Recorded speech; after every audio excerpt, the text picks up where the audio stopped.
there. You want a story, do you? Well, due to my Hippocratic oath, I usually do not disclose any information my patients give to me, for these stories are not my own. But if you would be so kind as to not share what I will share with you, I will tell you everything you want to know. I believe my patients will take you to some of the darkest places imaginable. You will learn of the highest and some of the lowest points perceivable, but in the end, you must realize the only thing stopping you from being like them is luck. I woke up. Sheets were stained with sweat. Breath was no longer bated, and unconscious solace began to surcease. Depression kills. Not in a directly physical way, not in a way perceivable by anyone except the sufferer. It made me feel psychotic. It went past the brain tissue into the atoms of their molecules. I always imagined the electrons painstakingly orbiting a chunk of ice. There was never light in my imagination. I felt a subconscious sigh emit and tossed off the sheets. I sat up, let drop head to hands, and contemplated once again my current situation. I contemplated the fact that I could no longer stay awake during the day. I contemplated the nothing I felt all the time, about nothing. I've been contemplating suicide. Yet, I'm too pathetically apathetic. I got up and silently made my way to the kitchen. My night vision and preference for darkness have both increased proportionally. Light couldn't help me to navigate the cramped corners of my apartment any better than the dark. I came to the counter, loosened the lid, popped the pill, instant release. Or was it a placebo? Irrelevant. I sat down on the couch in the living room. It was 9:04 p.m. Same time I woke up yesterday. I left the lights off. I always felt the darkness bore itself into my head, like an interloper, like a conqueror. It felt unnatural. I can't remember when it swallowed the last fuck I had to give. And so this is how I've lived my days. I know it wasn't always this way, but the apathy dulls my memory. One day, it just seemed like my ribcage wasn't protecting anything worthwhile, like there weren't any organs inside of me. I go out at night for groceries, for my alcohol, and for the hope that I might feel something, anything. I find myself more and more entranced by nothing, though. I administer databases remotely for a data bank located downtown. I live in White City. I see a psychiatrist once a month to keep my prescription of Prozac abundant. He doesn't do shit. I pay him so I can pay for the drug that keeps the worst away. There's depression, but there's a place past that, a place I don't ever want to be again. It was like being conscious that you're insane, that you're sane while you're insane. There's no way to describe it, except that it haunted me, terrorized me like I've never experienced. I'd kill myself before I got to that point again. I've been here for more than a couple of years now. I dissevered myself from the ones I used to love, because I no longer love. I cannot connect with anyone. Empathy evades me. I'm alone. And I can't care less. I feel cold. No happiness, no fear, no anger, no frustration. Ice and apathy. The weeks go by. I find myself in the living room, slouched upon the couch. It was 8:05 in the morning, and I felt a spectral sort of fatigue. Contradictory, tired and not tired. The yield from an inversion of homeostasis. I sighed, preparing to let fall a deep, dreamless sleep. I depressed the power button on the remote, gaze transfixed on the TV screen reflecting the morning sun, watching my own reflection being disemboweled by a jerky, gaunt figure, half the innards thrown, looking like they might come out of the TV from the other side, the other half wrapped around his neck so he could devour them while keeping his scarred arms free to keep emptying me out. I stared at myself, and myself rolled its lifeless eyes towards me until the creature slowly moved its mouth down near the bridge of my nose, cocked its head instantly, and used its tongue to spear my eyes. One by one down his throat, it began to turn its head towards the TV, but before I could behold this nightmare walker's face, the reflection changed. There was no reflection. I sat there. I wasn't able to move. Paralysis. Seconds passed. I screamed. As loud as I could, I used the lungs I knew were still in me, flying upwards, sprinting to a corner of the room, knocking a bookcase down so I could flatten myself against the wall, eyes from corner to corner of the apartment I used to know, heart beating loud enough to be used as a sonar. I heard sweat hit the books, and finally I felt sickened. I felt disgust. I felt confusion. I can finally feel fear. I spent hours calming down. There was no sleep now. It seemed that the peaceful place my consciousness went to during sleep was now convoluted by a web of my internal organs. I turned every single light on in the house, washed 100 milligrams of antidepressants down with something both Russian and 120 proof, felt the fear and ethanol interact, and puked it up. I turned the TV towards the wall. I must have muttered what the fuck 100 times. What the fuck? What happened? I'm not sure I've ever hallucinated anything past the familiar hypnagogic images polluting sleep. What was that murdered my reflection? Logic couldn't find its place. There were no variables to induce something like that. I wasn't sure what to do. The only option I had was to talk to my psychiatrist in a couple weeks. So, 2 weeks passed. The TV stayed turned, the lights stayed on, even when I slept. I can't sleep like I used to.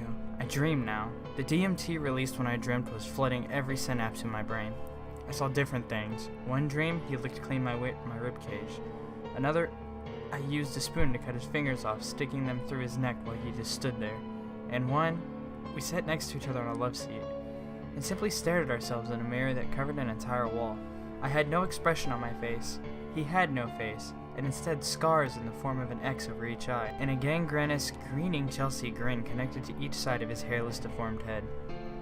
The teeth were covered in a browning red, with jagged holes carved out of a few, and atrophying flesh in between most. His mutilated lips were sewn as far away from his mouth as possible, leaving his dry, puffy, bloody and purple, rotten and decayed gums exposed.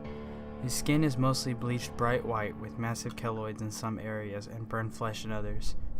He wears no shirt, revealing a messy stitchwork covering his entire torso.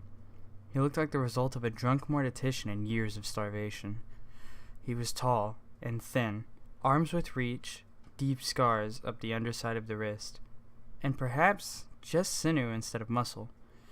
He was emaciated, no sign of ribs, feet covered in caked blood and legs with sharp pockmarks in various places. He was genitalless, but not naked, as the skin he was in seemed more like a suit than a part of his body. I spent the first week distracted by paranoia. It eased when nothing happened. I made sure every light I owned was on. I made sure I had alcohol in me at all times. My psychiatric appointment arrived. I told the doctor I'd experienced hallucinations. I felt intense fear. Dismissively, he told me it seemed like a result of the depression. I asked him about any side effects of the medication. Tonelessly, he said there were none relevant to my experience. I asked him which course of action I should take. Carelessly, he told me to remind myself that it's all in my head. It's all a matter of electrical flow in my brain, and neurotransmitters in the axioms. He recommended that I videotape myself when I felt like I had control of reality to prove to my future self that everything was fine. He wrote me off another prescription of Prozac and scheduled an appointment for another month. I asked him if he would put me in 2 weeks earlier. He said he was too busy. Fucking prick. I got home, turned the computer on, found out what the internet had to say about Prozac. Severe symptoms included hallucinations, that goddamn psychiatrist. I flushed the pills down the drain and didn't even bother with the pharmacy. I turned on the webcam. Uneasily, I began talking to my future self. Hey, you're okay right now. There's no one here. There's no more Prozac to fuck with your head. I took a swig of some incendiary to warm me up. It seems like it was just a side effect of the antidepressant. You have control of your reality. There are no hallucinations anymore. You're good now. I ended the recording and sent a shortcut to the desktop. I had a nightmare again that night. He removed me bit by bit with a scalpel that had been pushed into his index finger, and an ocean of blood rapidly pooling out of it. He ripped the stitching on his torso off, drenching his body in a brown-tinged maroon, and was stuffing my organs inside of him. I was still alive. I felt the pain. I wasn't sure how much of the blood from his finger was inside me before I woke up, nor was I sure of how much of me he had extracted. When I woke up, the bedroom door was closed. I passed the day away typically. I wasn't sure what I was supposed to be feeling from being off that drug, but it was too early to discern a difference. I felt a twinge of frost, an arrowhead in the tip of my brain, subliminal. I made another video. I told myself a few different things. It lasted a couple minutes.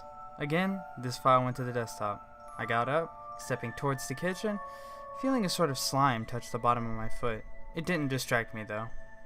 The alcohol did. I went to sleep. The next day again. The bedroom door was closed. I know I hadn't closed it. I moved the computer desk in front of my room after I finished my night, and set the webcam to record exactly what happened. I went to bed at 7:06 a.m. When I woke, the door was closed again. I rearranged the desk and slowly moved the slider, analyzing the video. He's been watching me sleep. A bleached hand with a scalpel for an index finger grabbed the edge of the door and closed it. He knew I was watching him. I drank. I wasn't sure what effect the medication had on me. Maybe it was too soon for the side effects to wear off. I had been taking the medication for a few years now, though. So why is it happening now? Either I've gone insane, or something is happening. Something more real than a hallucination the mind can synthesize. I'm not insane. I'm not insane. I'm not insane. I'm not insane. I can't be sane. I go back over the video, again and again. He closes the door every time, at 2:11 in the afternoon. After however much time is spent, I go back to the couple videos I made, searching for solace. I watch them, and he's in them. He's standing right behind me. Right fucking behind me, in both of them. He scratches my name into his pale chest and lets his brown-red blood drip off. I look behind me to see the stains in the carpet. I look at the bottom of my foot. There's a branch of sickly purple vessels spreading throughout. I watch the first video, telling myself there's no one there causes his unsurgically cut smile to grow. I made the mistake of going into the bathroom. I looked down to turn the faucet off, and then up, and he's right behind me. Scalpel plunged into my eardrum, twisting and turning. I turn around, only a miasmic smell of putrescence. I smashed the mirror. So I left the apartment. I go to the liquor store, and as I purchase my bottle, he's standing behind the cashier with his barbed tongue wrapped around the cashier's throat, drawing blood. Water falls down his shirt. When the cashier talks, he sounds like he's suffocating. He sounds anguished, yet he doesn't act like he notices it. I sure as hell do. I go to the grocery store. I pass by the butchery, and he's in there with a blade, cutting up some sort of carcass. Flies looking to get their fill. His face stares at me, the scarred X's igniting the photoreceptor cells inside my eyes. He doesn't notice the blade cutting through his fingers first, then hand, then wrist. I leave. I rent a hotel for the night. I open the door and he's standing in the middle of the room. The middle of the blood-fucking drenched room that stinks like a slaughterhouse. I close the door. I'm back at my apartment now. I have no more peace. These few weeks, I haven't been alone like I have been these past few years. There's nothing better than being alone. But he won't leave. He follows me. I sit in the corner of my living room, every light I have inundating my immediate surroundings. I've got 112 ounces left and a capsule of caffeine pills. I haven't seen him since the hotel. That was hours ago. Where is he? Is he waiting in the bedroom? Is he hiding in the reflection of the broken mirror? Is he standing outside my door? He's stolen my mind. He's invaded it. The way I used to bask in the darkness and let it envelop my imagination, I find that I now bask within his existence. He interlopes within my imagination. I can hear how loudly his scarred smile laughs. I can smell the stink of rot on his breath. I feel him running his pale fingers over me. I can sense him in every way possible, but I can't see him. He leaves that up to my imagination. He's here, but I don't know where. He has stolen my sanity, and I don't know where to find it. It's 12:01 a.m. There's a stench in my apartment, like blood fermented for consumption, like flesh rotted to an extra rare. There's a footstep in my bedroom, one in the kitchen, another right in front of me. The radius of the light is my domain, the only place safe. He weaves through parts of the darkness. I think I can see him, and yet all I see is darkness, warped and twisting in on itself. It flows ethereally, consuming everything in it. I don't feel fear anymore. I feel empty. I feel the end. I take a very long drink. I turn the lights off.